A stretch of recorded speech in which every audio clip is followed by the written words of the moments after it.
जी, आपका स्वागत है वापस। मुझे लगता है कि 2 पार्ट ऑलरेडी हो चुका है, ये तीसरा पार्ट है। मैं क्षमा चाहूँगा क्योंकि वीडियो जो है 2 पार्ट में ऑलरेडी कट हो गया ऑटोमेटिकली। फर्स्ट पार्ट है वो 12-13 मिनट का, सेकंड पार्ट है कुछ 46 मिनट्स का और अभी जो है ये तीसरा पार्ट होगा जो अभी शुरू हो रहा है। तो मैं चाहता हूँ कि मैंने जैसे कहा अभी लास्ट पार्ट में अभी कि पौलुस ने और पौलुस का नज़रिया मिनिस्ट्री के प्रति क्या है, देने के बारे में उसका नज़रिया क्या है। तो मैं चाहता हूँ कि मेरे साथ बने रहें, आखिर तक बने रहें।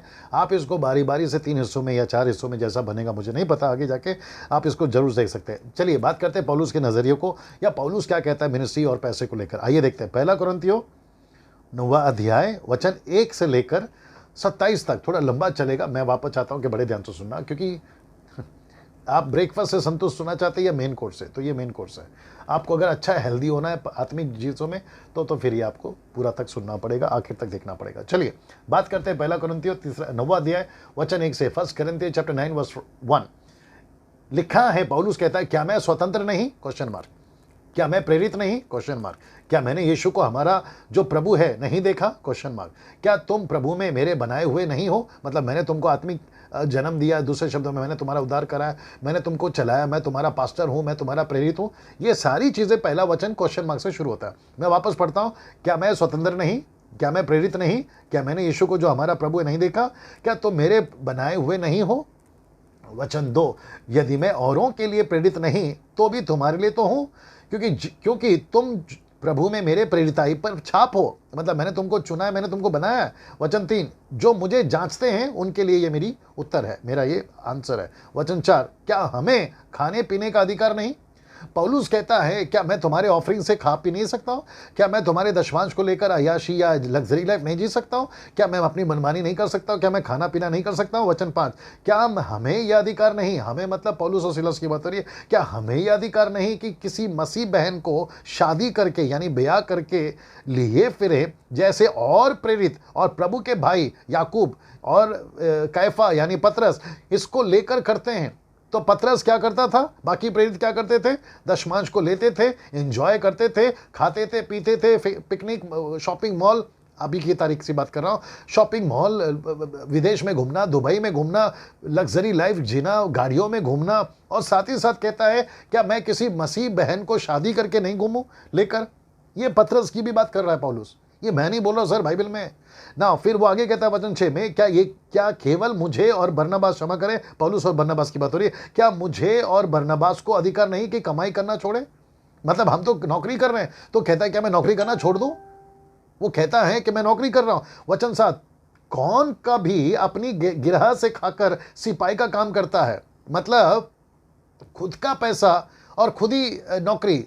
वो बोलता है ऐसा। दूसरा, कौन दाग की बारी लगाकर उसका फल नहीं खाता, मतलब मैंने अनाज लगाया और मैं नहीं खाऊं, मेरा खेत है और मैं नहीं खाऊं, मैं कमा रहा हूं, मैं नहीं खाऊं, नौकरी मैं कर रहा हूं, पैसा मैं नहीं लूं। फिर वो आगे कहता है, कहाँ गया, हाँ, कौन दाग की बारी लगाकर उसका फल नहीं खाता, कौन भेड़ बकरियों का रखवाली कर उसका दूध नहीं पीता। मतलब मेरी भैंस है, मेरी गाय है, मेरी भेड़ बकरी है और मैं उसका दूध नहीं पीऊं। मतलब मैं सेवा कर रहा हूं, मेरी चर्च है, मेरे लोग हैं, मैं उसका दशमांश नहीं। ये सब क्वेश्चन मार्क में जा रहा है सर, वचन 7 तक में। तो पौलुस क्या बोलता है आगे सुनिए, वचन 8 में, क्या मैं ये बातें मनुष्य की रीति पर बोलता हूं, क्वेश्चन मार्क।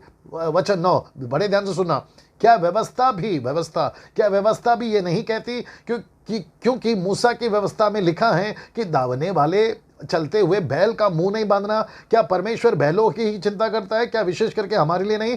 वचन 10, हाँ, हमारे लिए भी लिखा गया है, क्योंकि उचित है कि जोतने वाला आशा से जोते, दावने वाला भागी होने की आशा से दावनी करे। जबकि वचन 11, जबकि हमने तुम्हारे लिए आत्मिक वस्तुएं बोई, तो क्या यह कोई बड़ी बात है, क्या तुम्हारी शारीरिक वस्तु का फसल ना काटे। मतलब पौलुस बोल रहा है, मैं सब कुछ कर सकता हूं, मैं तुम्हारा ताइत ले सकता हूं, दशमांश ले सकता हूं, मैं अपने पॉकेट में रख सकता हूं, अपने मजे की जिंदगी जी सकता हूं, ये सब कुछ कर सकता हूं। वचन 12 सुनिए, जब औरों का तुम पर यह अधिकार है तो क्या हमारा इससे अधिक ना होगा। मतलब तुम्हारे पैसे पे, बड़े ध्यान से सुनना भारत के लोगों, बड़े ध्यान से सुनना जो जितनी हिंदी भाषा समझ रहे हैं और जो इस वीडियो को देख रहे हैं, आपके पैसे पे दूसरों का अधिकार है, आपके पास्टर का अधिकार है। पौलुस कहता है अपने जमाने में अपनी कलीसिया को कि जब औरों का तुम पर अधिकार है तो क्या हमारा अधिकार उससे ज्यादा नहीं होगा। परंतु हम यह अधिकार काम में नहीं लाए, परंतु सब कुछ सहते कि तुम हमारा द्वारा मसीह का सुसमाचार की कुछ रोक ना हो। मतलब पौलुस कहता है मैं पैसा ले सकता था, नहीं लिया। मैं तुम्हारा दशमांश ले सकता था, नहीं लिया। मैं तुम्हारी उठाई हुई भेंट ले सकता था, नहीं लिया। मैं तुम्हारी चर्च में स्वाइप मशीन लेकर नहीं घूमा। मैं तुम्हारे चर्च में सोना डाल दो, चांदी डाल दो, मंगलसूत्र उठा के डाल दो, कान का निकाल के डाल दो, आपकी अंगूठी निकाल के डाल दो, और जो बैठा है उसकी सीट अगर गर्म हो गई तो वो खड़ा हो जाए, 5,000 वाले खड़े हो जाए, 10,000 वाले खड़े हो जाए, 25,000 वाले खड़े हो जाए। ऐसा कितना चलता है सर आज की कलीसिया में, कितना चलता है कन्वेंशंस में। कितने सारे लोग पैसे मांगते हैं। भैया एक हाथ जोड़ के बोल रहा, अगर भीख ही मांगना था, अगर यही काम करना था, तो फिर मसीह बने क्यों? इसको वीआईपी भिखारी बोलते हैं। पौलुस यहां पे कह रहा है, वचन 12 फिर से पढ़वाता हूं, जब औरों का तुम पर यह अधिकार है तो क्या हमारा इससे अधिक ना होगा?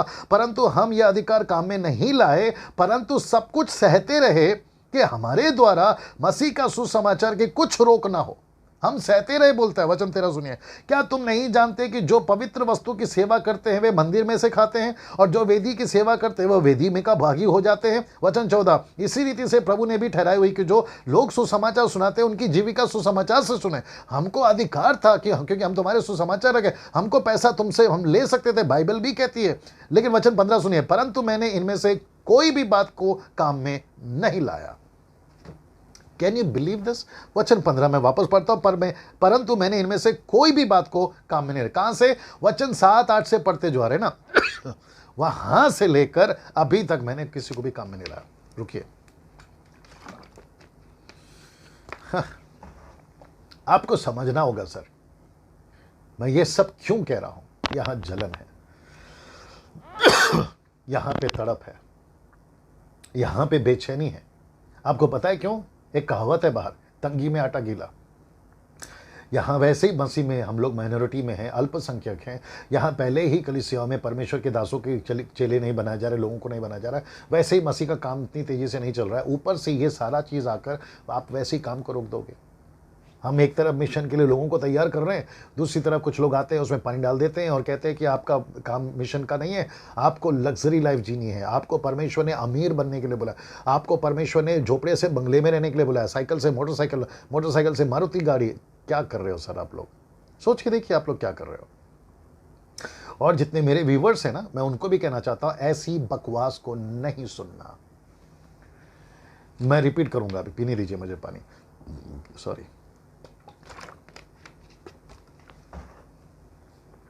ऐसी बकवास को नहीं सुनना, बिगड़ते चले जाओगे, बिगड़ते चले जाओगे। मैं एक वचन पढ़वाता हूं आपको, बीच में आता है इसलिए मैं बोलता हूं। 2 तिमोथी चैप्टर 2 वर्स 16,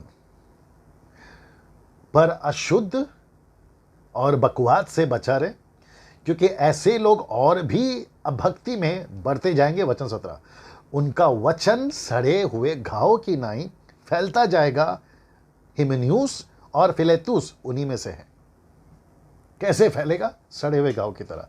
इसका एक कनेक्शन देता हूं, यशायाह की किताब 1 अध्याय वचन 4 कहता है, इज़ाया चैप्टर 1 वर्स 4 कहता है, हाय यह जाति पाप से कैसी भरी है, यह समाज अधर्म से कैसा लदा हुआ है, इस वंश के लोग कैसे कुकर्मी हैं। आगे सुनिए, ये लड़के बाले कैसे बिगड़ गए हैं। उन्होंने यहोवा को छोड़ दिया, उन्होंने इज़राइल के पवित्र को तुच्छ जाना, वे पराये बनकर दूर हो गए। वचन 5, तुम बलवा कर करके क्यों अधिक मार खाना चाहते हो? मैं भी बोलूंगा, तुम जो टीवी पे आते हो ना, पैसे मांगते हो, फेसबुक पे आते हो, पैसे मांगते हो, हाथ फैलाते हो, सोना डाल दो, मंगलसूत्र डाल दो, चांदी डाल दो, सोना डाल दो, अंगूठी डाल दो, ब्रेसलेट डाल दो, और आप जो लालच देते हो ना कि अगर आप मुझे पैसा भेजोगे, अगर मेरे मैसेज को फॉरवर्ड करोगे, अगर आप मेरे को आमीन 10 बार 5 बार टाइप करोगे तो आपके बैंक में पैसा आ जाएगा, फ़ोन में पैसा आ जाएगा।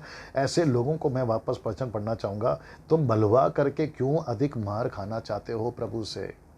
तुम्हारा सिर घाव से भर गया है, तुम्हारे हृदय दुख से भर गए हैं, नक से सिर तक कुछ भी आरोग्यता नहीं, केवल चोट और कोड़े की मार, चिन्ह और सड़े हुए घाव हैं जो ना दबाए गए, ना बांधे गए, ना तेल लगाकर उस पर नरमाया गया। ये हालत है सर, सड़े हुए घाव की तरह ऐसे वचन फैलते जाएंगे। मुझे ताज्जुब कब होता है पता है? मैं आऊँगा। मुझे ताज्जुब तब होता है जब प्रॉस्पेरिटी की वीडियो के ऊपर हजारों की तादाद में व्यूवर्स होते हैं। जब हम ऐसा कोई प्रचार करते हैं ना, तो उसके व्यूवर्स कम होते हैं।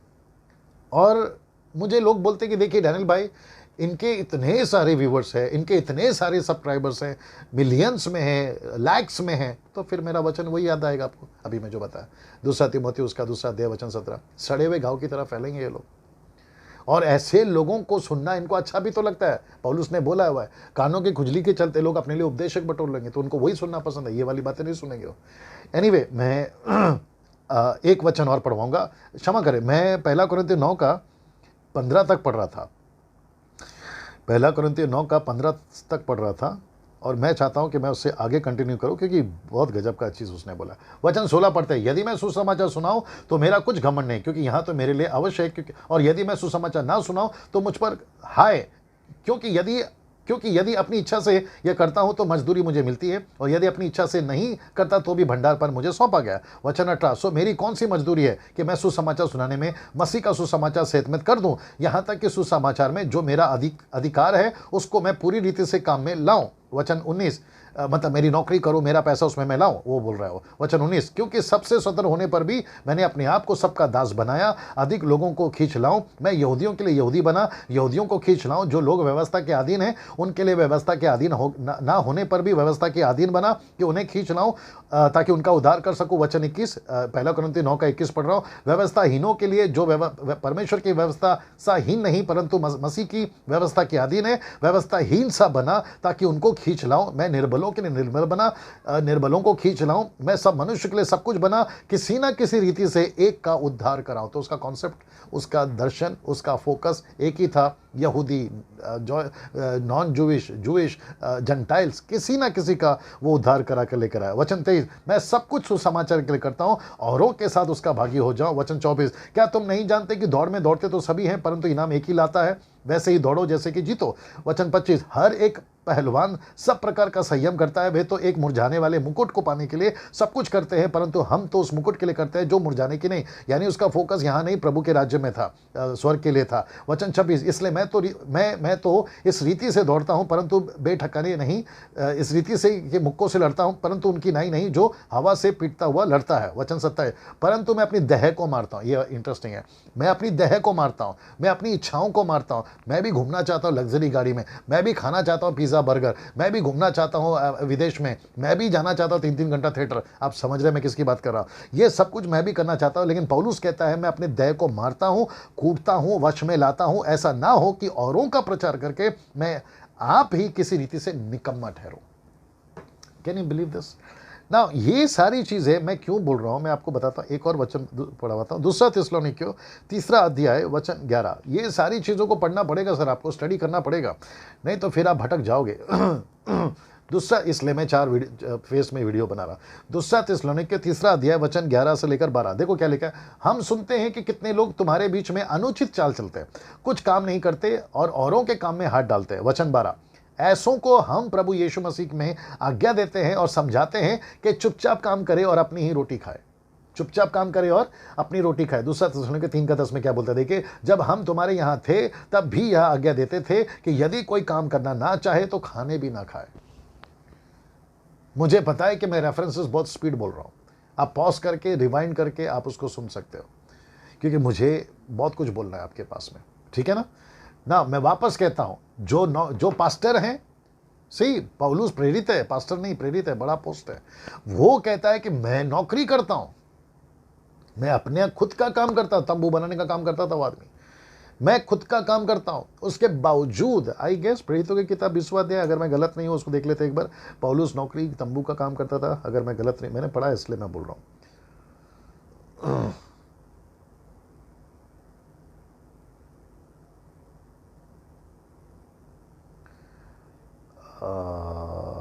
3 अध्याय है,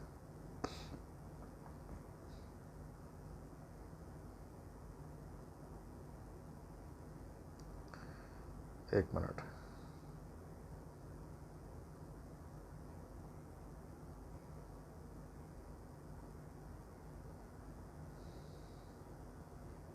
एनीवे, ये आपको सबको पता है कि पौलुस जो है वो तंबू बनाने का काम करता था ना, वो अपनी नौकरी करके सेवा करता था। लेकिन मैं मैं ये नहीं कह रहा हूँ कि जो फुल टाइम में है वो गलत है।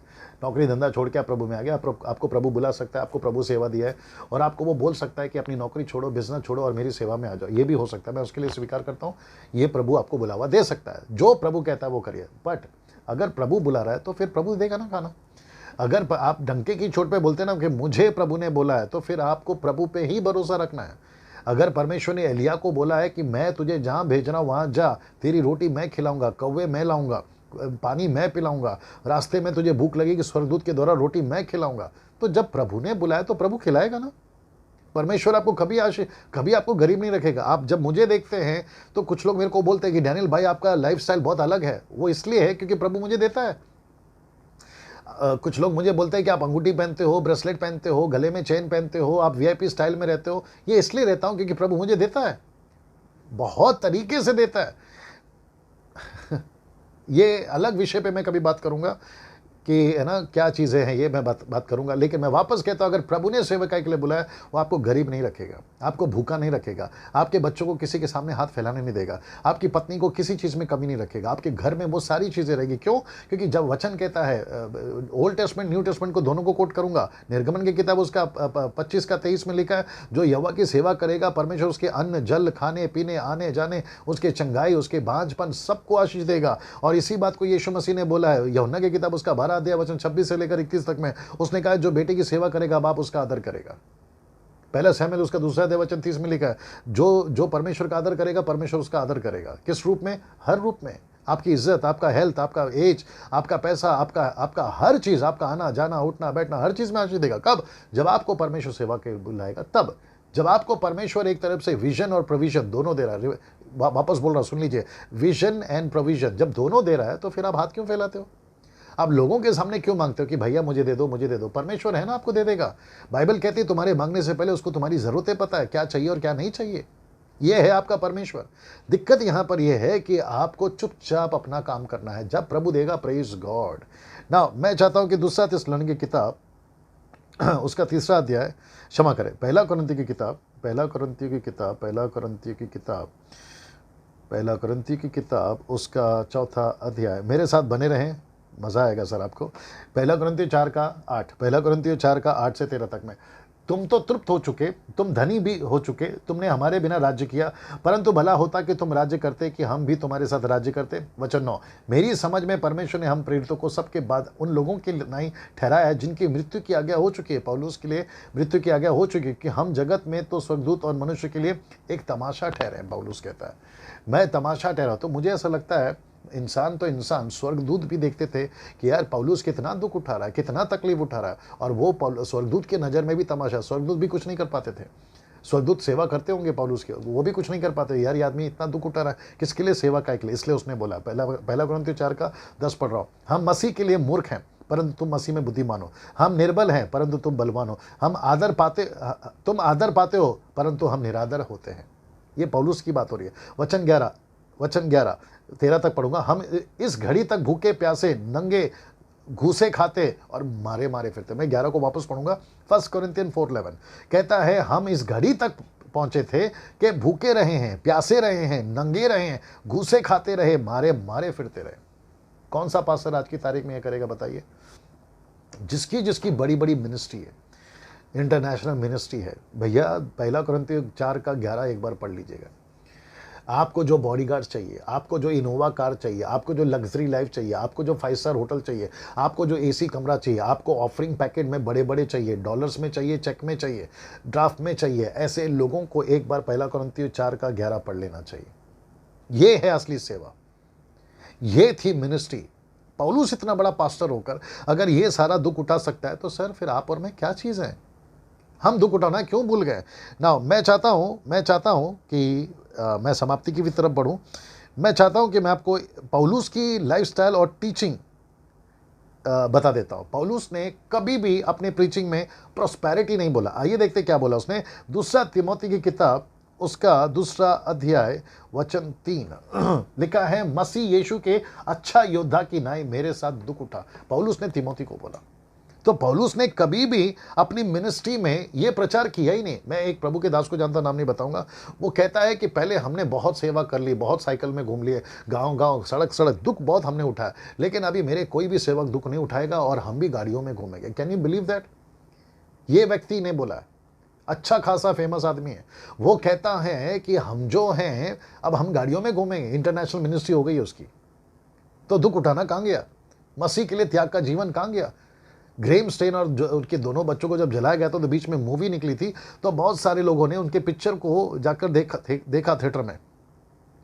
एक सेल्फी निकल रहा है, एक पास्टर अपने चर्च के मेंबर के साथ गया पिक्चर देखने, ग्रेम स्टेन की जो घटना घटी थी, बाहर थिएटर के बाहर फोटो निकल रहे, सेल्फी, वो भी हंसते हुए। वो कौन सा पिक्चर है?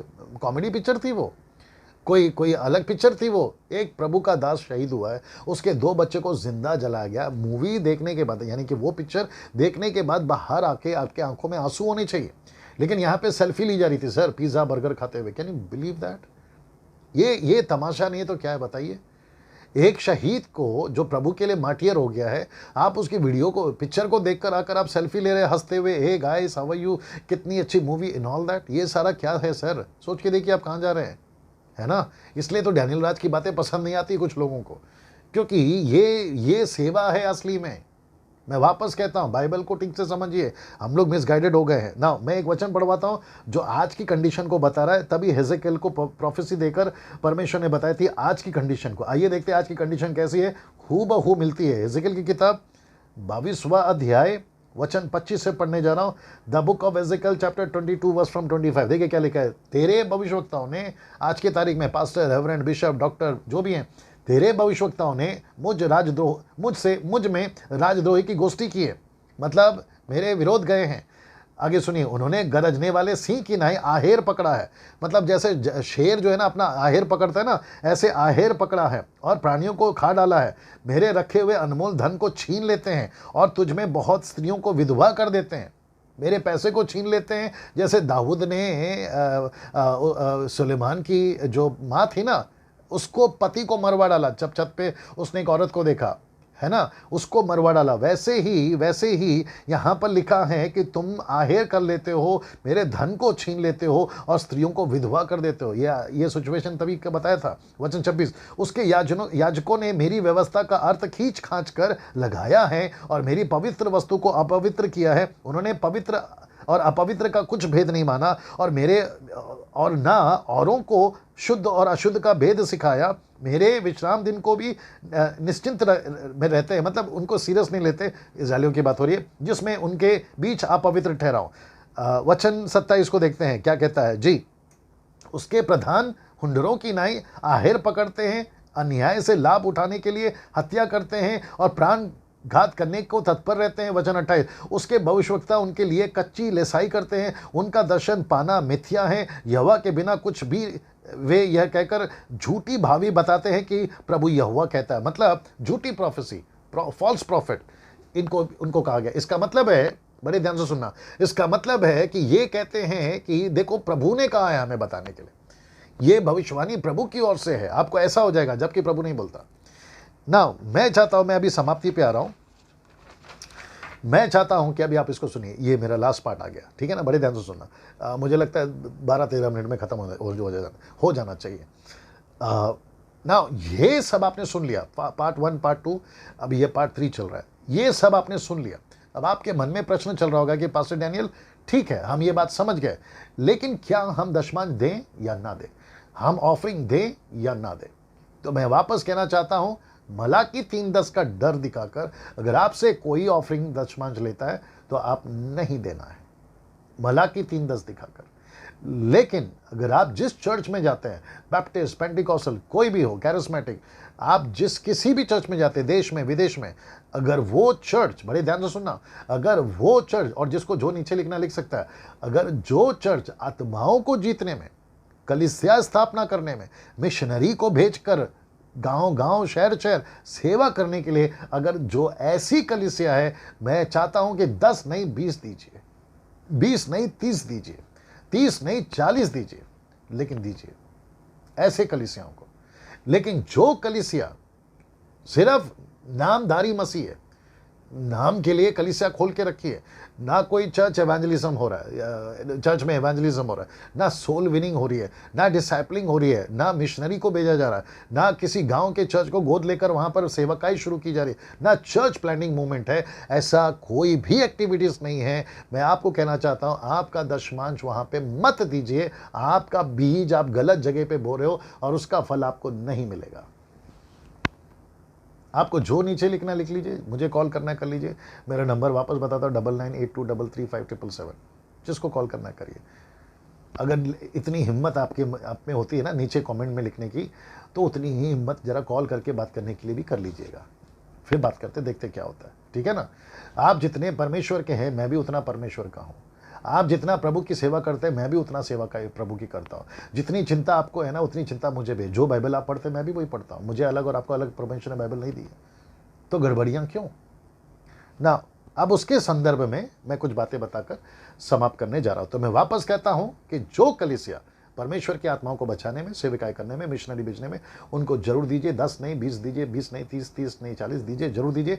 और अगर वो ऑफरिंग उठाते तो जरूर दीजिएगा। पास्टर अगर चर्च में आते हैं, घर में आते हैं, ऐसे सेवक लोग, याद रखो ऐसे सेवक तो उनको जरूर ऑफरिंग दीजिए, उनको जरूर ब्लेस करिए, उनके बर्थडे पे ब्लेस करिए, उनका एनिवर्सरी सेलिब्रेट करिए। आप जो भी करना चाहे, प्रभु का दास है। बाइबल कहती है परमेश्वर के दास, 1 तीमुथियुस 5वां अध्याय वचन 17-18 कहता है कि परमेश्वर के जो वचन की सेविका करते हैं, याद रखो वचन की सेविका करते हैं, वो दुगने आदर के योग्य, तो जरूर दीजिए, ठीक है ना।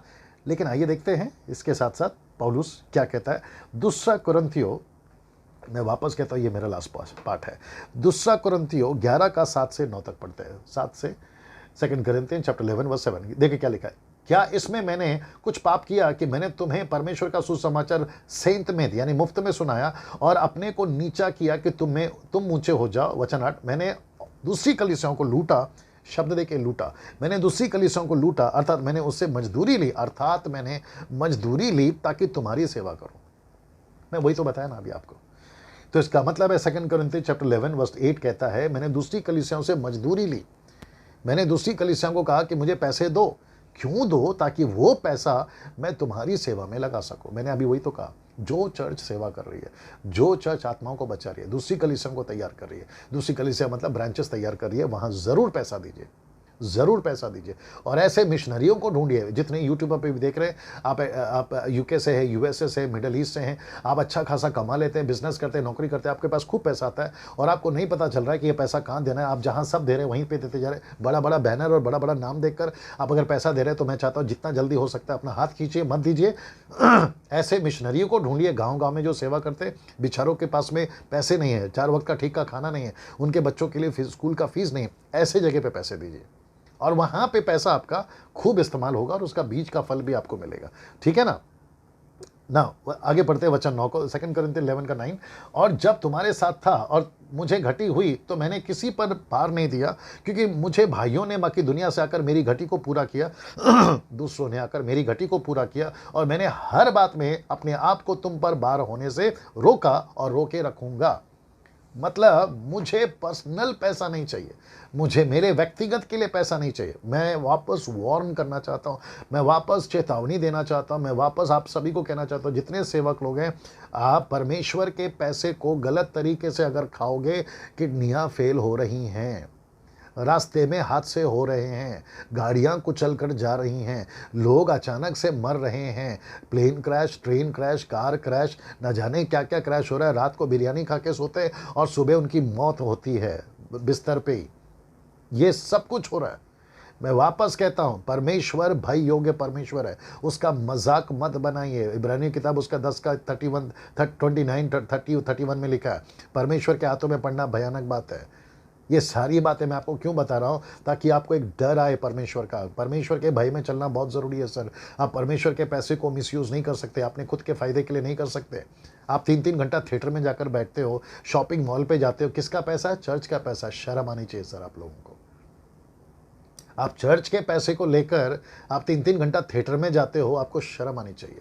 जो आराधक प्रभु का गाना छोड़कर पिक्चर का गाना से स्टाइल से आराधना करता है, उनको शर्म आनी चाहिए। आप कैसे परमेश्वर के मेज पे और शैतान के मेज पे कैसे बैठ सकते हैं सर आप लोग? आप परमेश्वर का काम और शैतान का काम दोनों साथ में कैसे कर सकते हैं? इसलिए तो पौलुस ने कहा ना पहला कुरिन्थियों 10वां अध्याय में, हम परमेश्वर की मेज और शैतान की मेज दोनों में नहीं आ सकते, सहभागी नहीं हो सकते सर। आपको ये समझना बहुत ज़रूरी है। आप परमेश्वर के पैसे को मजाक में नहीं उड़ा सकते। अनंत काल के लिए नरक में जाना पड़ जाएगा आपको, याद रखिए।